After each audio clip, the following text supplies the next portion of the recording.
వాత్సల్యాన్ని చూపిస్తున్నారు. ఎందుకు ఇన్ని మాటలు? అమ్మవారు అయ్యవారుగా ఉంటే శ్రీ మహావిష్ణువు, అమ్మవారిగా ఉన్నా అదే వాత్సల్యం, అయ్యవారిగా ఉన్నా అదే వాత్సల్యం. ఇది అమ్మవారి యొక్క గుణం. ఇది మీకు జ్ఞాపకం రావడం కోసమని ఇంకొక పేరు వేయరు. ఇంకో పేరు వేయకూడదా? విష్ణు సహస్రంలో ఎన్ని పేర్లున్నాయి స్వామికి. విశాఖేంద్రోపేంద్రో ఉపేంద్రుడు అన్నారు. పుట్టినవాడు ఇంద్రుడికి తమ్ముడు అనిపించుకోవడానికి, వరస కలుపుకోవడానికి అనుమతి ఇచ్చేశారు. అందుకని ఇంద్రుడు, ఇంద్రుడి తమ్ముడు ఉపేంద్రుడు అన్నారు. ఇప్పుడు వామనమూర్తిగానే పెడుతున్నది, శ్రీ మహావిష్ణువుగానే పెడుతున్నారు. కానీ ఉపేంద్రుడని పిలుస్తారంటే ఆయన యొక్క వాత్సల్యాన్ని చూపిస్తారు శంకరాచార్యులు వారు. అందుకని విశాఖేంద్రోపేంద్రో వీళ్ళ ముగ్గురిని పిలిచింది అమ్మ. పిలిచి, అబ్బాయి బయట రాక్షసులు వీరవిహారం చేస్తున్నారా, మీరు వెళ్ళి ఆ రాక్షసుల్ని సంహరించండి అని. అమ్మవారు శక్తినిస్తే వాళ్ళకి పరిగెత్తుకుంటూ వెళ్ళారట. వాళ్ళు యుద్ధానికి వెళ్ళారు. ఆ వచ్చినటువంటి రాక్షసులందరినీ ఏదో సంహరించేశారు. సంహరించేసి వాళ్ళు ముగ్గురు ఆ విజయవార్త పట్టుకుని పరిగెత్తుకుంటూ అంతఃపురానికి వచ్చారు, మణిద్వీపానికి. వచ్చేటప్పటికీ అమ్మవారు ఎలా ఉంటుందో అలా ఉండడం వెనకాతల రహస్యం ఏమిటో మీకు లలితా సహస్రనామంలో అమ్మవారికి ఒక నామం ఉంది. ఏమిటా నామం? తాంబూలపూరితముఖి, అంటే తాంబూలం వేసుకున్నటువంటి అమ్మ. ఎందుకండి ఆ నామం చెప్పడం? ఆవిడ తాంబూలం వేసుకుంది, మీకెందుకు ఇప్పుడు అది? ఆవిడ తాంబూలం వేసుకుంటే మనం ఎందుకు? అమ్మ తాంబూలం వేసుకుంది, అదో నామమా? ఎందుకు ఆ నామం? అందులో ఒక రహస్యం ఉంది. ఏమిటో తెలుసా అండి? నిన్నను సమయం అయిపోతోందని నేను కొన్ని శ్లోకాలు కుదించేస్తున్నానన్నానే, ఇవాళ చెప్పేస్తాను రహస్యం. ఎక్కడ కుదించేస్తున్నానో కొన్ని. దరిద్రాణం చింతామణి గుణనిక అన్నారు శంకరాచార్యులు వారు నిన్న. దరిద్రులకి నువ్వు చింతామణులతో కూడినటువంటి హారమునవు అన్నారు. ఆ గుణనిక, హారము అనకూడదా శంకరాచార్యులు వారు? అనకూడదు. గుణనిక అనడంలో రహస్యం ఉంది. ఏమిటో తెలుసా అండి? మీరు గుణనికా వ్యాఖ్యానము అని లలితా సహస్రనామ స్తోత్రానికి ఒక వ్యాఖ్యానం ఉంది. మీరు ఈ గు న ని క వీటిని గూని గా, నీని నా, నీని నా, కాని క కిందుంచి ఈ అక్షరాల్ని అంకెల్లోకి మార్చేస్తారు. అదొక సాంప్రదాయం. ఈ అక్షరాల్ని మీరు అంకెల్లోకి మార్చేశారనుకోండి, గా 5 అయిపోతుంది, నా 3 అయిపోతుంది, నా 0 అయిపోతుంది, కా 1 అయిపోతుంది. అంకానం వామతో గది. అంకెగా చెప్పేటప్పుడు మళ్ళీ అక్షరాన్ని అంకెగా చెప్తే అట్టించుకు తిరగేయాలి అంటల్లా మీరు. మరి అష్టోత్తర శతనామం అంటున్నారు. అష్టోత్తర అన్నప్పుడు ముందు 8, శత అంటే అటువైపుకి 100 చెప్పినప్పుడు 100 ఇటేసి 8 అటేసి 108 అంటల్లా. చతుర్దశ ముందు 4, దశ 2 చెప్పినప్పుడు 10 ఇటేసి 4 అటేసి 14 అంటల్లా. అంకానం వామతో గది అట్నుంచి మార్చి చెప్తారు. అందుకని ఇప్పుడు మీకు ఇవేమైపోతుంది, అట్నుంచి ఇటుకేశారనుకోండి 1053 వస్తుంది.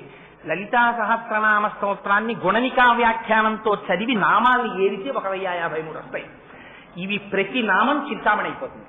గుణనికా వ్యాఖ్యానాన్ని చదివి లలితా సహస్రనామ స్తోత్రం చదివితే మీరు ఏ నామం చెప్పినా అది చింతామణి మీ చేతిలోకి వచ్చి కూర్చుంటుంది. ఆ చింతామణి చేత్తో పట్టుకున్నవాడు ఏదైనా చేసేస్తాడు. అందుకని ఇదిగో గుణనిక అనొక్క మాట శంకరుడు వేస్తే దాని వెనకాతల అన్ని రహస్యాలు. అది నిన్నటి శ్లోకానికి మళ్ళీ ఇవ్వాలొచ్చాను, చెప్పాలి కాబట్టి. సరే, అందుకని ఇక్కడ శంకరులు అంటారు, ఈ ముగ్గురు యుద్ధానికి వెళ్ళారు రాక్షసుల మీదకి. వెళ్ళిన వాళ్ళు యుద్ధం చేశారు, గెలిచారు రాక్షసుల మీద. పరుగున ఇంటికి వచ్చారు. అంతఃపురంలో అమ్మవారికి వచ్చింది, తాంబూలం వేసుకుంది. అక్కడ కదా ఆగాను. తాంబూలపూరితముఖి, తాంబూలం వేసుకున్నమ్మా అని లలితా సహస్రంలో అమ్మవారికి ఓ పేరు. ఎందుకంటే ఆ పేరు వ్యాసుల వారు అంతే చెప్పు వదిలేశారు. ఆ పేరేమిటో, ఆ పేరు వింటే ఏమవుతుందో, అలా అమ్మవారి నోటిని చూస్తే ఏమవుతుందో, అలా ఎందుకు వేసుకుని ఉంటుందో రహస్యాన్ని శంకరాచార్యుల వారు చెప్తారు ఇవాళ. ఆయన అంటారు, ఆ ముగ్గురు యుద్ధంలో గెలిచారు. గెలిచి విజయవార్త చెప్పాలనుకున్నారు అమ్మకి. చెప్పాలనుకుని అమ్మవారే కదా మరి పిలిచి చెప్పింది యుద్ధానికి వెళ్ళమని. శక్తినిచ్చింది అమ్మవారే, పరాశక్తి స్వరూపం గనక. పరిగెత్తుకుంటూ వచ్చేస్తా. ఇంటికి వచ్చి అంతఃపురంలోకి పరిగెత్తుకుంటూ వచ్చేసారట లోపలికి. వచ్చేటప్పటికి రణే జిత్వా దైత్యానపహృత శిరస్త్రై కవచిభి. అంతఃపురంలోకి పరిగెత్తుకుంటూ వచ్చేశారు. అమ్మ దగ్గరికి వెళ్ళాలి. అమ్మ దగ్గరికి వెళ్ళేటప్పుడు దేవాలయం లోపలికి వాన పడుతున్నా దర్శనానికి వస్తుంటే రాజద్వారం దాటి లోపలికి వచ్చేటప్పుడు టోపీ తీసేయాలి. తల తడిసిపోయినా సరే. ఛత్రం పట్టించుకునే అధికారం పరమాత్మ ఒక్కడికే ఉంది దేవాలయ ప్రాంగణంలో. వాన పడుతున్నా మనం గొడుగేసుకోకూడదు, రాజద్వారం దాటాక గొడుగేసుకోవాలి. ఎందుకని ఛత్రం ధారయామి అని ఇక్కడ పరమాత్మకి మాత్రమే గొడుగు పడతారు. ఇక్కడ మనం గొడుగు పట్టుకుంటే అపచారం అవుతుంది. అందుకని గొడుగు గుళ్ళో ప్రదక్షిణం చేసేటప్పుడు కొంతమంది వాన పడుతుంటే గొడుగు మూసి లోపలికి పెడతారు. అదేంటి ఇక్కడ వరకు గొడుగుతో వచ్చిన వాళ్ళు శివాలయంలో ఆ లోపల నంది దాటే వరకు గొడుగు వేసి వెళ్ళొచ్చుగా, ఎందుకలా తడిసిపోయి వెళ్తాడనిపిస్తుంది మనకంటే. వారికి తెలుస్తన్నమాట సంప్రదాయం. అందుకని గొడుగు మూసేసి చేత్తో పట్టుకుని దాటతారు రాజద్వారాన్ని, గొడుగుతో లోపలికి వెళ్ళరు. సరే, అందుచేత శంకరులు అంటారు ప్రణీజిత్వా దైత్యానపహృత శిరస్త్రైహి. ఆ పెట్టుకున్నటువంటి కిరీటాలున్నాయే అవి తీసేశారట, గబగబా తీసేసి అక్కడ పెట్టేశారట. ఎందుకని? అమ్మ దగ్గరికి ఎడుతున్నారు, లోపల అమ్మ దర్శనానికి ఎడుతున్నారు. వెళ్ళేటప్పుడు కిరీటాలు ఉండొచ్చా? పైన ఉండకూడదు. అమ్మ సాక్షాత్ పరాశక్తి స్వరూపం. అమ్మ దర్శనానికి ఎడుతున్నామని తీసేశారట. ఇవాళ మనం తిరుమలలో చూడండి మీరు, నాకు చాలా బాధ కలిగేది ఏమిటంటే ఒక్క బోర్డు పెట్టరు, సంప్రదాయాన్ని చెప్పినవాడు ఉండడు. మీరు టోపీలు పెట్టుకుని, పాపం వాళ్ళకి తెలియదు. నేను వెడుతున్న భక్తుల్ని ఎన్నడూ విమర్శించను, వాళ్ళకి తెలియక చేస్తారు. మీరు చెప్పండి, వాళ్ళు చేయరు. వాళ్ళకి తెలియక జరుగుతుందంటే పొరపాటు. దాన్ని అమ్మవారు కూడా క్షమిస్తుంది. పాపం టోపీలు పెట్టుకుని వస్తారు గుళ్లల్లో, తీర్థం దగ్గరికి, గోవిందరాజుల గుళ్ళోకి.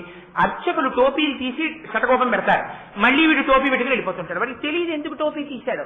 గుళ్ళో టోపీ పెట్టకూడదురా, అది అపచారం అని వాడికి తెలియదు, తెలియక టోపీ పెట్టుకుంటాడు.